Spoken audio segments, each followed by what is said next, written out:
Olá, pessoal! Vamos começar agora a correção da semana 4 do PET 5, a última do PET 5, graças a Deus estamos acabando. As atividades estão na página 84, são 4 só. E antes da página 84 tem um texto que vocês precisam ler. A primeira pergunta é a seguinte: de acordo com o que foi estudado, descreva os motivos pelo qual o cristianismo representou uma grave ameaça ao estilo de vida romano. Nossa, mas o texto não traz praticamente nada sobre o cristianismo. Quando a gente fala de cristianismo, a gente precisa entender onde que o cristianismo surgiu e entender também que o cristianismo não está ligado à igreja. Ele está ligado à crença que Jesus Cristo começou a espalhar. Jesus Cristo nasce nessa região, que é a região da Palestina, era uma região do Império Romano. Então, Jesus Cristo nasceu dentro do Império Romano, sendo que ele não era romano, né? Mas ele nasceu. Nesse mapa aqui, vocês conseguem ver as principais cidades que aparecem nos textos bíblicos: Belém, Canaã, Cafarnaum, Nazaré. São as cidades que a gente sabe que estão lá na Bíblia que Jesus nasceu e viveu, né. Então tá, sabendo então que Jesus nasceu dentro do Império Romano, inclusive ele nasce em Belém porque os pais deles tinham ido para um recenseamento, que era um recenseamento romano. Jesus cresce na região da Galileia e ele começa a pregar. E aí ele começa uma mensagem que era uma mensagem completamente diferente da mensagem romana.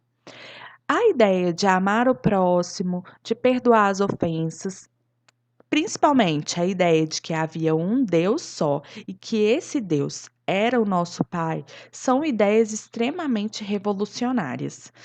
E mas a ideia de que o que importa são os bens do céu e não os bens da terra fazem com que muitos pobres estejam do lado de Jesus e começam a acreditar na mensagem dele. Bom, como vocês sabem, Jesus acaba sendo levado para um julgamento. Aí observem que a cena clássica de Jesus com Pôncio Pilatos lá Pôncio Pilatos é um representante de Roma, observem como ele é representado, observem os soldados atrás. E Jesus, como vocês sabem, acaba sendo crucificado. E se a gente pensar, os poderosos da época achavam que assim a mensagem dele iria acabar. Mas Jesus tinha um grupo de pessoas um grupo de homens que eram ligados a ele e que espalharam a mensagem do cristianismo. A presença desses, apóstolos, discípulos, é extremamente importante para a expansão do cristianismo. E também a mensagem de Paulo de Tarso. Paulo de Tarso não conviveu com Jesus, ao contrário, ele era um romano mesmo, perseguidor de cristãos, e ele num momento ele tem uma visão de Jesus Cristo e acaba aderindo ao cristianismo. A mensagem de Paulo de Tarso passa dentro de todo o Império Romano. E aí no mapa tem as viagens dele e também vocês vão ver várias cidades aí que são cidades que aparecem como aquelas cartas de Paulo. Então o cristianismo vai se expandindo e ele começa a a ser muito preocupante para os romanos, porque ele trazia uma mensagem que era contra a cultura romana, né. Então, os romanos passam a perseguir os cristãos. Nessa imagem aí há uma representação de alguns dos primeiros atos de perseguição. Se a princípio essa perseguição era localizada, depois ela se torna maior. Aí nessa representação, há uma representação dentro da arena do Coliseu, e aí ao fundo vocês vão ver alguns mártires, são cristãos que foram também crucificados ou foram queimados. Abaixo tem um grupo de cristãos e um leão que era colocado também. Esse tipo de bizarrice era considerado diversão no Império Romano. Bom, com o tempo, o cristianismo começa a avançar mais ainda, por incrível que pareça, mesmo com a perseguição. E aí, os romanos acabam se tornando também cristãos e adotando o cristianismo. E tem 2 marcos para isso, 313 tem o Edito de Milão, fazendo com que a liberdade de culto fosse o cristianismo fosse livre para ser cultuado. E em 380, o Império Romano se tornou oficialmente a religião. Bom, voltando à questão então. Mas e aí, por que que o cristianismo foi uma grave ameaça? No quarto parágrafo, o Pet traz falando que a presença do cristianismo era considerada um problema porque os cristãos se negavam a servir o exército e adorar os deuses. Mas há outra questão também.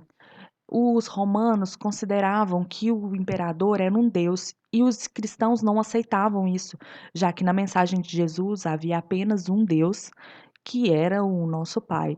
Então, dessa forma, a resposta fica: os cristãos se recusavam a adorar os deuses romanos e também a servir ao exército, mas principalmente os cristãos não aceitavam a divindade do imperador. A questão número 2 pergunta quais os motivos podem ser apontados como determinantes para a crise que abrange o tamanho do império. Então vamos pensar junto. Essa daí é uma representação de mais ou menos a máxima extensão do Império Romano. Tudo que está colorido em rosa, em verde ou em roxinho era Império Romano. É lógico que a gente consegue pensar em alguns problemas. Primeiro, há uma despesa com o exército. Segundo, há problemas de comunicação. Pensem no ponto mais alto, no ponto mais longe, até mandar a comunicação para Roma. Apesar de Roma construir um sistema de correio muito eficiente, a notícia de cima até Roma demorava muito tempo para chegar, e isso atrapalhava também. Além disso, os povos dominados resistiam a essa dominação de diversas formas. Há tentativas de invasão a esse império recorrentes. E o sexto parágrafo traz o seguinte, que a partir de então, do século 3 depois de Cristo, não de 300 anos depois que Cristo nasceu, o Império Romano começa a ter dificuldade para conseguir novas terras. E como a sociedade romana estava baseada na arrecadação de impostos e no trabalho escravo, que vinha justamente das guerras, isso começa a causar uma grande crise. A resposta então fica: além das despesas com o exército para manter um território tão vasto e as dificuldades de comunicação, o Império Romano começou a ter dificuldade de conseguir mais territórios e, assim, mais escravos e impostos, levando todo o sistema a uma crise. A atividade número 3 é bem simples, está lá perguntando quem era considerado bárbaro na sociedade romana. A resposta está no sexto parágrafo. Eram os povos que viviam fora dos limites de Roma, não falavam latim, não disseminavam a cultura romana e não se submetiam às leis de Roma. Os bárbaros, eles têm sido muito representados ultimamente, sempre foram, né? Desde os quadrinhos do Asterix e Obelix, lá na década de 60, passando pela série do Como Treinar o Seu Dragão, em que o Soluço é um viking, sendo que a série já vem de um livro também retratando isso, até uma série adulta que tá na Netflix bem nova e que faz muito sucesso, que também chama Vikings. Lembrando que os vikings eram bárbaros. Bom, a resposta então fica: os bárbaros eram os povos que não habitavam o Império Romano, não falavam latim, não disseminavam a cultura romana e nem seguiam as leis romanas. A atividade 4 pergunta por que os militares, a partir do século 3, não eram sinônimo de proteção irrestrita ao imperador. Bom, no sétimo parágrafo, está falando que começou a haver um problema de despesa com o exército, já que o exército precisava ser muito numeroso. O Estado romano não conseguia pagar para os militares. Esses militares, então, começaram a ter mais lealdade com o general, que pagava para ele, do que pelo Estado romano. Então, começam a haver várias traições. A resposta fica: como os militares eram mal pagos, muitos passaram a serem leais com a não serem leais com o império e sim com seus generais. Com isso, muitos imperadores acabaram assassinados por aqueles que lhes protegeria. E dessa forma a gente acaba o patch 5, graças a Deus. Se o vídeo foi importante para você, não se esqueça de curtir, de se inscrever no canal. E se você tá atrasado com algum outro patch, procura aí no canal que tem todos desde o patch 3.